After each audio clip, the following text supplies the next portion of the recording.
بەڕێز دیبلۆماتکار باڵیۆس پیتەر گابرەڵیت لە واشنگتنەوە لەگەڵمانە سەبارەت بە دیدگەی دۆستانی کورد بۆ مامەڵای عێراق لە چوارچێوەی فدراڵیەتدا. بەڕێز باڵیۆس سوپاس بە ئامادەبوونی بەڕێستان بەخێر بێن. لە دوای ساڵی 2023ەوە عێراق خاوەنی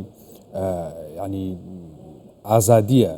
و عێراقی ئازاد کردووە بە وتەی خۆیان، ینی بۆچی ئەم ئازادیە بەلاڕێدا براوە، تەوافق و تەوازن و شەراکەت لە عێراقا نەماوە؟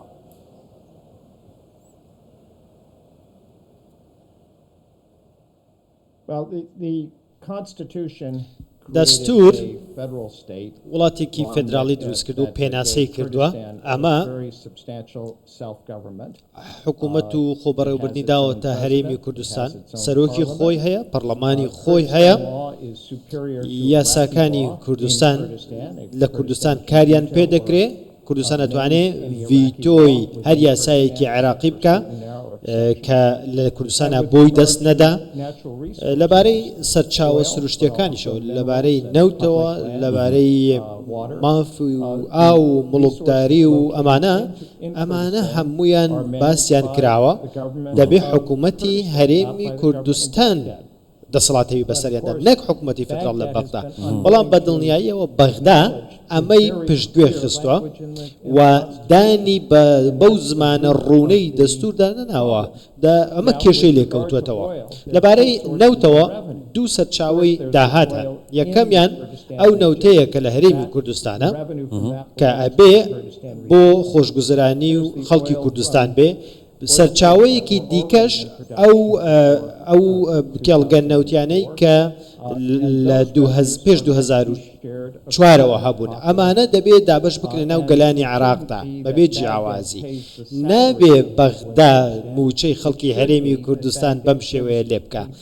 ئەمە مافێکە لە سەرەتی، نەک تەنها موچە، بابەتەکە تەنها موچە نییە، بەشێکی کەمیەتی هەدی مافەدارەیەەکانی دیکە. زۆر باشە، بۆچی عێراق مامەڵێکی فدراڵی لەگەڵ هەرێمی کوردستانە ناکە؟ بۆ کارەکەی چییە؟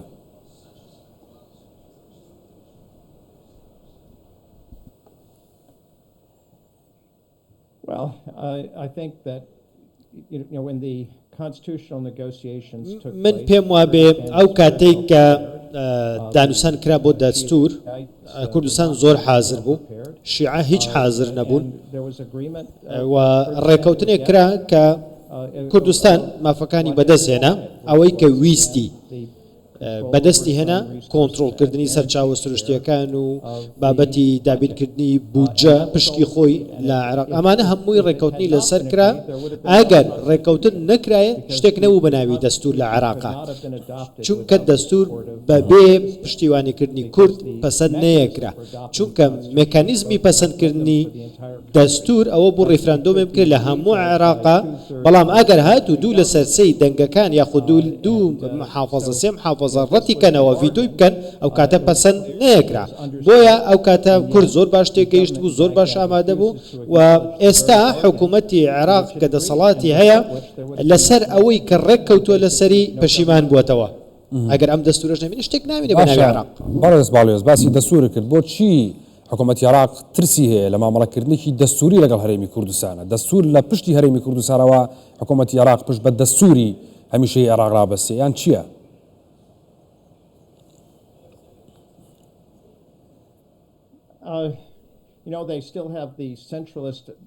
ئەوان هێشتا عەقڵیەتێکی ناوەندگەرایان هەیە کە ئەگەڕێتەوە بۆ سەردەمی سەدام و پێشەوە سەردەمی بەعس و مەلەکی. ئەم عەقڵیەتە ناوەندگەرایە هەبووە، قبوڵی ناکەن کە لە سەدەی 21ەکە کە ئیتر ئەمە کۆتایی هاتووە کە سیستەمێکی فیدراڵی لە وڵاتەکەیانە. عێراق تا ئێستا ئەم عەقڵیەتە بەری نەداوە، هێشتا لە ڕابردووە ئەژی. پێی هەزم ناکرێ، ئەوەی لە دەستورە هەیە پێی وایە لە دەستی دەرچوو ئیتر ناتوانێت جێبەجێ بکە و باوەڕی پێی نەماوە، باوەڕی بە ئەم جێبەجێ نەکردنەی دەستورەش بوو، وای کرد کە پاڵی بە کوردەوە نا 2007 بچێ ڕیفراندۆمی سەر بەخۆی بکە. هەر ئەم هۆکارانە بوون کە ئێستا من و تۆ باسییان دەکەین. واتە تۆ ناتوانی گەلێک سەرکوت بکەی بە زۆر لە ناو وڵاتەکەی خۆتدا بیهێڵیتەوە. ئەمڕۆ یا سبەی بەم شێوەیە بڕوا کورد هەر داوای سەربەخۆیی خۆی دەکا. چونکە عێراق ڕێز حرمەت لە دەستورە ناگرێت کە خۆی واژۆی لەسەر کردو و گەل دەنگی پێداوە ئێستا سەرکردەکانی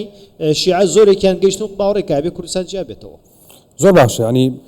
پرسیارەکەمەیە بەرز باڵێزی عێراق بەم عقلیەتی کە تۆ باسی کرد ئیدارە درێ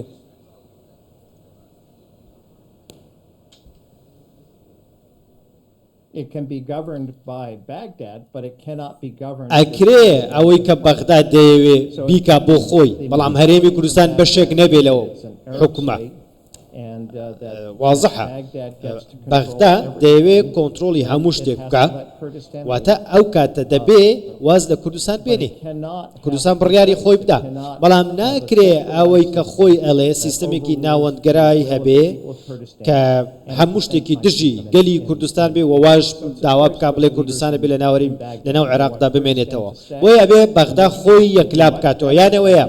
ڕێز لەوە بگرێت کە خۆی واژۆی لەسەر کردو خەڵک دەنگی پێدا و بەخش دەبێ بەرامبەر بەگەلی کوردستان و مافەکانیان بدا یانەوەی دەبێت ڕێگە بدا هەر کەسە و بە ڕێگای خۆی مێژوو ئەمەی سەلماندووە هەر کاتێک کە سەرکردەکان ویست بێتیان لە ناوەندەوە زوڵم و زۆر بکەن نەچوەتە سەر بۆ ماوەیەک جێگرتووە و چوەتە سەر و ئیدارەی داوە بەڵام دواتر مێژوو سەلماندوویەتی کە چییە؟ وەکو لە ئینگلند سیرکەن کە چیان کردووە بەریتانیا و پاشای بەریتانیا چۆن مامەڵی لەگەڵ کردن هەمان شتە بەغداش دەبێ بڕیاری خۆی بدا باشە لەم لێوەندەدا ئەرکی دۆستانی هەرێمی کوردستان لە سەروی هەر هەمویانەوە ئەمریکا چییە بۆ ئەم مامەڵەی کە عێراق لەگەڵ هەرێمی کوردستان ئایکە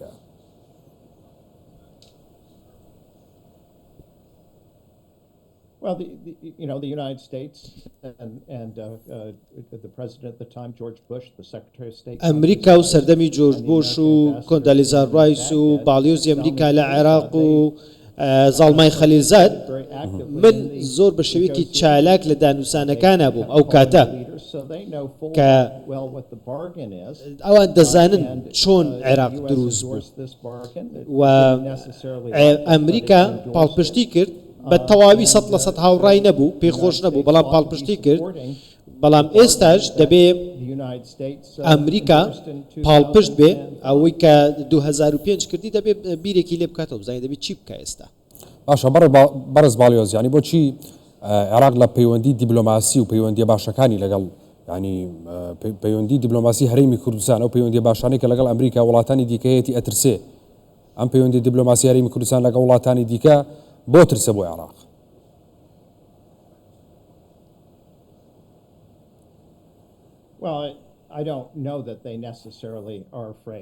من نازانم ئەوان بۆچیە ترسن بەڵام دەستوری عێراق بە دیاریکراوی باسی کردووە دەڵێ هەرێمی کوردستان تاکە هەرێمە کە ئەتوانێ پەیوەندی دیبلۆماسی هەبێ و دەبێ لەژێر سەرپەرشتی و چاودێری عێراق دابێ و عێراقیش پەیوەندی دیبلۆماسی هەیە و هەرێمی کوردستانیش هەیەتی ئەمە شتێکی زۆر نۆرماڵە لە دەستوردا باس کراوە کە هەرێمی کوردستان دەبێت پەیوەندی دیبلۆماسی هەبێ دوو بەشی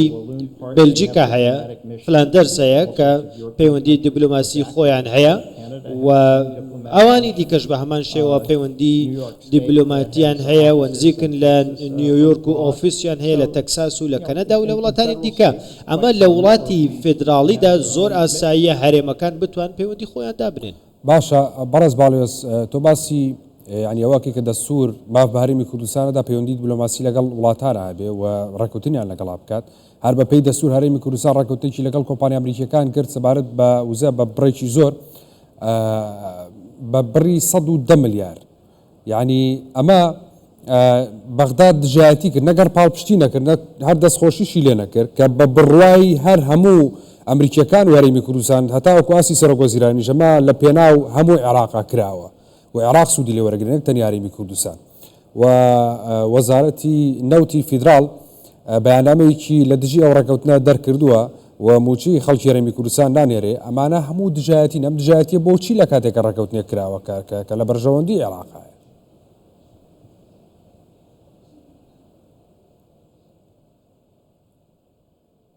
Of course, it's in the benefit of بەدڵنیاییەوە Iraqis لە بەرژەوەندی هەر تاکێکی عێراقیە does well. ینی It has ئەگەر benefits to the entire country. هەرێمی کوردستان باش بێ کاریگەری لەسەر هەموو عێراق هەیە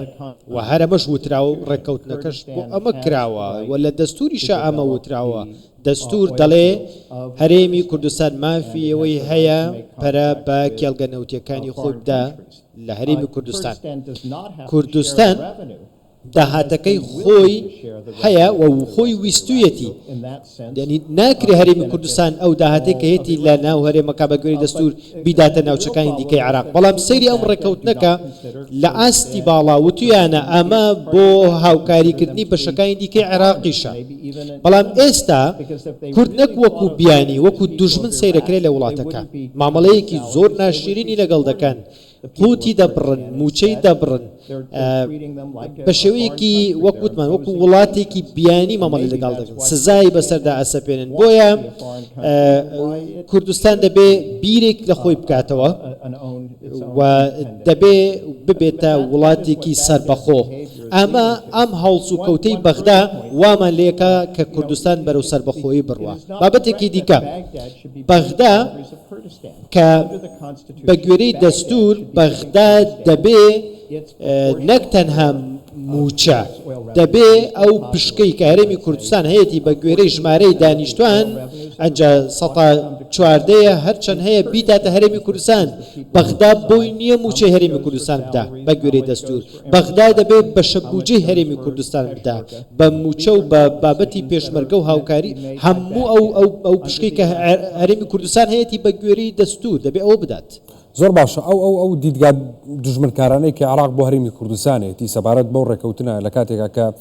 ینی حکوومەتی ئەمریکا خۆشی پشتیوانی لە ڕێکەوتنەکە کردووە ینی ئەرکی ئەمریکا چی لێ دەکات بەرامبەر بە هەرێمی کوردستان و بەرامبەر بە عێراقش پشتیوانەکانی بۆ هەرێمی کوردستان لە بابەتی ئەو ڕێکەوتنەیە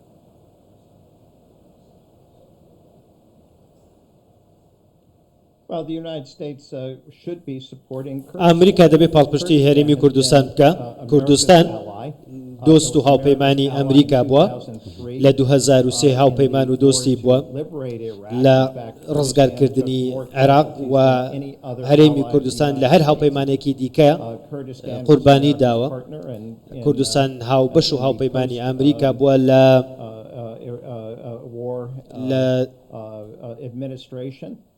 لە هەموو ئیدارەکان و هەزاران ئەمریکی کوژراون لە عێراق بەڵام یەک سەربازی ئەمریکیش لە هەرێمی کوردستانە بە شەڕ نەکوژراوە بۆیە سەلمێنراوە کە دۆستی ئەمریکان و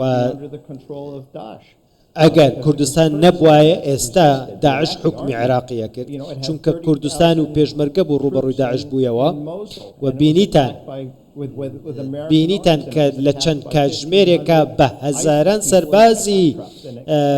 عێراقی ڕایان کرد و داعش بە چەند پیکەپێکەوە هات شارەکەی گرت بەڵام کێ بوو داعشی وەستان ئەگەر کوردستان نەبوایە ئێستا داعش حکمی هەموو عێراقی دەکرد بۆیە ئەمریکا دەبێ هاوکاری کوردستان و پێشمەرگە بکە چونکە سوپای عێراق ئەو سوپای باشە ینی لە بەرامبەر ئەوەی کە ئەو مامەڵەی کە حکوومەتی عێراقی کە هەمیشە هەرێمی کوردستان دووپاتی کردوێتەوە هەوڵیداوە بەردەوام باسی لێوە کردووە لەسەر هەموو ئاستە سیاسیەکان و لەسەر ئاستی حکوومەتیش کە حکوومەتی هەرێمی کوردستان پابەندە بە دەستوری عێراقەوە و کە ڕێکەوتنی ژەکرێ یعنی لەبەر سێبەری دەستورە ڕێکەوتنەکان هیچی عێراق جێبەجێ ناکە و ئامادە نییە بۆ جێبەجێکردنی بەشێکی زۆر لە ڕێکەوتەکان کەواتە بێ هەرێمی کوردستان چی بکات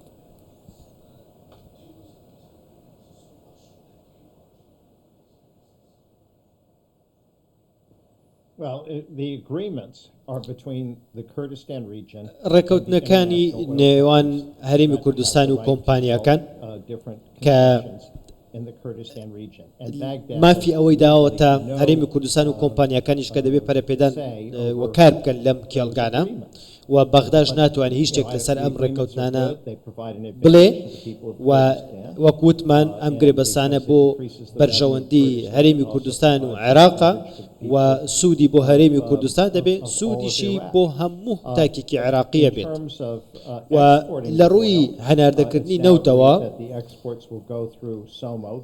ئێستا ڕێککەوتون لەسەری کە دەبێت نەوت یاریمی کوردستان لە ڕێگەی سۆمۆوە بفرۆشێ ئەمە ڕێگایەکی باشە بۆی کە ڕێککەوتنێکی باشە بۆی کە جێبەجێ بکەن دەبێت هەماهەنگی هەبێت دەبێت تێگەیشتن هەبێت بەغدا جارێکی دیکە دەیڵێمەوە ناتوانێت ڕێگری لە هەرێمی کوردستان بکە کە چۆن لە کێڵگە نەوتەکانی خۆیدا بکە لە مادەی 112 دەستوری هەمیشەی عێراقدا ئەمە زۆر بەڕوونی ئەمما فەدراوەتە هەرێمی کوردستان لە مادەی 111 دەستوری عێراقدا دەڵێ نەوت هی گەلە بەڵام نەیوتووە هی حکوومەتی فێدراڵە دەڵێ هی خەڵکی هەرێمی کوردستانە دانیشتوانی خەڵکی هەرێمی کوردستانە ئەوەی کە لەژێ دەسەڵاتی خۆیدایە بەڵێ